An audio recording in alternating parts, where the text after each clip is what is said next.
साथियों नमस्कार, स्वागत है आपका हमारे YouTube channel mission school education में। और हम जो है बात कर रहे हैं प्रयास प्रोजेक्ट के बारे में। हमारा घर हमारा विद्यालय टाइटल से जो हमारी प्रयास की किताब है, इसमें हमें अपने घर को विद्यालय के जैसा बनाना है और घर पर ही इन सब चीज़ों को हल करना है। साथियों, तो आज का जो हमारा टॉपिक है प्रोजेक्ट नंबर 10 है।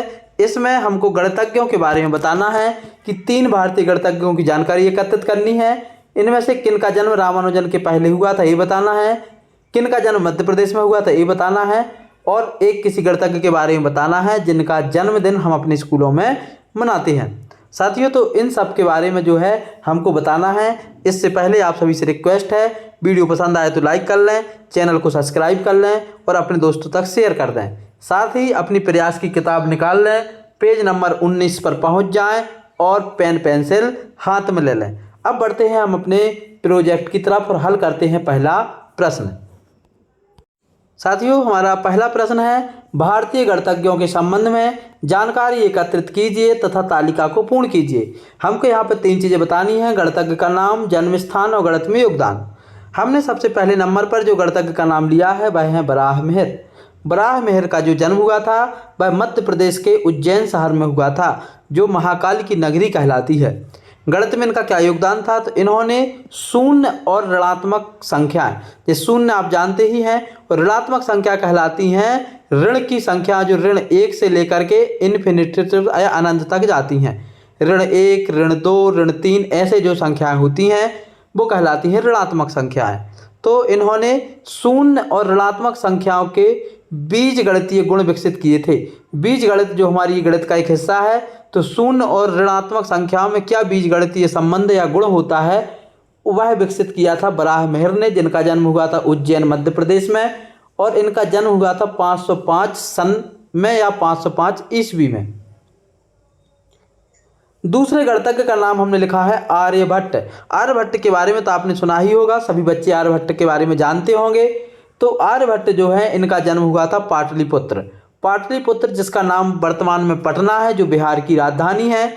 और आर्यभट्ट के बारे में पूरा विश्व जानता है, कि पूरी दुनिया जानती है, इन्होंने शून्य की खोज की थी। जब पहले गिनती 1 से 9 तक होती थी, उसके आगे की गिनती तभी आगे बढ़ी जब शून्य का आविष्कार हुआ। तो आर्यभट्ट ने जो है शून्य का आविष्कार किया और इन्होंने शून्य की खोज की। इनका जन्म पाटलिपुत्र में हुआ, जिसका वर्तमान नाम पटना है, जो बिहार की राजधानी है।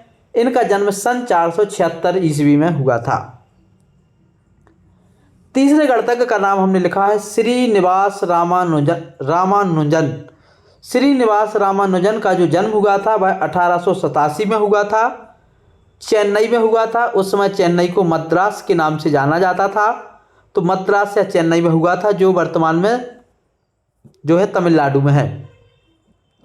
इसके बाद संख्याओं का सिद्धांत का इन्होंने योगदान दिया है, जो है इन्होंने खोज की है संख्याओं के सिद्धांत की। जो संख्याओं के सिद्धांत है, जिसमें इनके बारे में इन्होंने विस्तार से बताया है। अभी आप लोग छोटे हैं, इसके बारे में विस्तार से आप आगे की कक्षा में पढ़ेंगे तो आपको संख्याओं के क्या सिद्धांत है इसके बारे में आपको समझ में आ जाएगा। अगला हमारा प्रश्न है, तो बच्चों आपने इन तीनों गणितज्ञों के बारे में लिख लिया होगा, और यदि नहीं लिखा है तो वीडियो को पॉज करके इनके बारे में लिख लें और इसको याद कर लें। ये केवल लिखने की चीज़ नहीं है, याद करने की भी चीज़ है।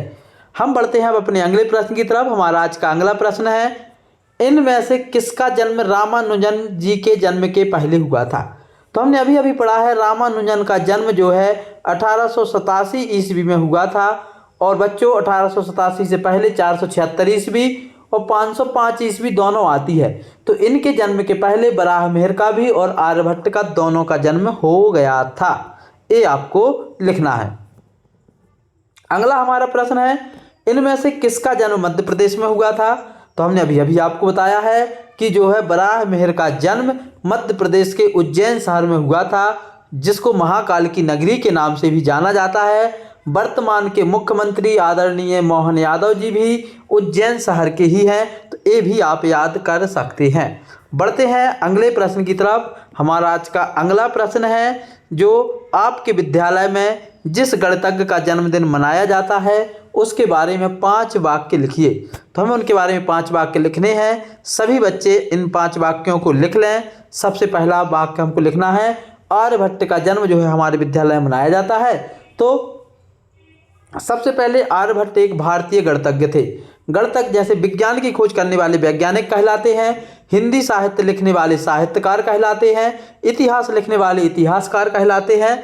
वैसे गणित में जो है गणित की खोज करने वाले या गणित के बारे में कोई सिद्धांत देने वाले गणितज्ञ कहलाते हैं। तो आर्यभट्ट एक भारतीय गणितज्ञ थे।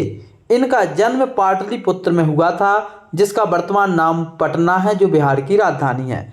तीसरा हमें लिखना है, इन्होंने गणित में शून्य की खोज की, जिसको आप जीरो भी बोलते हो। तो इन्होंने शून्य की खोज की।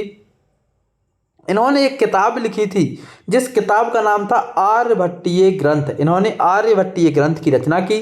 साथ ही आर्यभट्ट ने दशमलव प्रणाली के बारे में भी बताया है। हम जानते हैं कोई संख्या लिखते हैं जो 1 और 0 के बीच में होती है। जैसे हमने 1 लिखा और इसके बाद 0 लिखा, इसके बीच में जैसे कोई संख्या मान के चलो कि 1 से कम और 0 से ज़्यादा है, तो हम उसको 0.1 से लेकर के 0.99 तक लिख सकते हैं। तो ये कहलाती है दशमलव प्रणाली। इन्होंने जो है दशमलव प्रणाली को भी विकसित किया। तो ये 5 वाक्य हमने आर्यभट्ट के बारे में लिख लिए। तो बच्चों, आप सभी को जरूर पसंद आया होगा ये वीडियो और आपने छोटा सा प्रयास आसानी से अपने प्रयास से हल कर लिया होगा। अब आप हमारे चैनल को सब्सक्राइब करके, वीडियो को लाइक करके और कमेंट करके ज़रूर बताएंगे कि आपको वीडियो कैसा लगा है। यदि वीडियो अच्छा लगा है तो ज़रूर बताएं। और अब इसके अलावा आप और किस चीज़ पर वीडियो चाहते हैं, 8th ग्रेड पर, प्रयास प्रोजेक्ट पर, FLN की किताब पर, जिसमें भी वीडियो चाहते हैं आप कमेंट करके ज़रूर बताएं। आज के इस वीडियो में इतना ही। जय हिंद सभी बच्चों के लिए। जय हिंद।